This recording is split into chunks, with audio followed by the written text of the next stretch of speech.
Cooker விசில மறந்து உணவு வீணாகி போச்சா?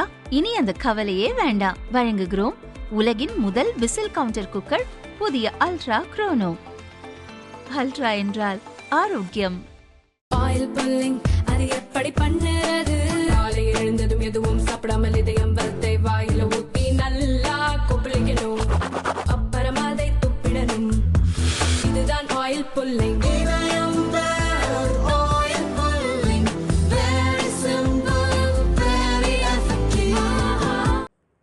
தூத்துக்குடி மாவட்டம் கோவில்பட்டியில் இளம்பெண் ஒருவர் கைக்குழந்தையுடன் தனியாக வசித்து வருகிறார்.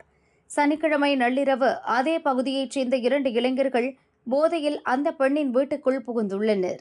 இருவரும் கத்தியை காட்டி மிரட்டி இளம்பெண்ணை பாலியல் வன்கொடுமை செய்தனர். பாதிக்கப்பட்ட பெண் கோவில்பட்டி போலீசில் புகார் அளித்தார். வழக்கு பதிவு செய்த அனைத்து மகளிர் போலீசார் விசாரணையில் இறங்கினர். இன்ஸ்பெக்டர் பிரேமா தலைமையிலான போலீசார் பாதிக்கப்பட்ட பெண்ணின் வீட்டிற்கு சென்று விசாரித்தனர்.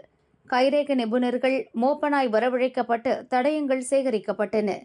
விசாரணையில் மாரி செல்வம், மாரியப்பன் ஆகிய இருவர்தான் இந்த கொடூர செயலில் ஈடுபட்டது தெரிந்தது. வீரவாஞ்சி நகர் மலைப்பகுதியில் இருவரும் பதுங்கியிருந்ததை அறிந்த போலீசார் அவர்களை பிடிக்க முயன்றனர். அப்போது மாரி செல்வம் தப்பிவிட மாரியப்பன் கீழே விழுந்து கை கால்களில் முறிவு ஏற்பட்டது. அவனை பிடித்த போலீசார் கோவில்பட்டி அரசு மருத்துவமனையில் சேர்த்தனர். தலைமறைவாக இருந்த மாரி செல்வத்தை சப் இன்ஸ்பெக்டர் ராஜபிரபு தலைமையிலான தனிப்படை போலீசார் தேடி வந்தனர்.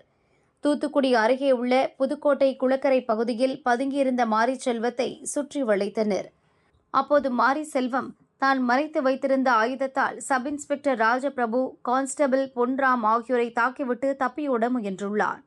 இதனால் போலீசார் துப்பாக்கியால் சுட்டதில் மாரி செல்வம் இடது காலில் முழங்காலுக்கு கீழே துப்பாக்கி கொண்டு பாய்ந்து சுருண்டு விழுந்தார். மாரி செல்வம் மற்றும் காயமடைந்த போலீசாரும் தூத்துக்குடி அரசு மருத்துவமனையில் சேர்க்கப்பட்டனர்.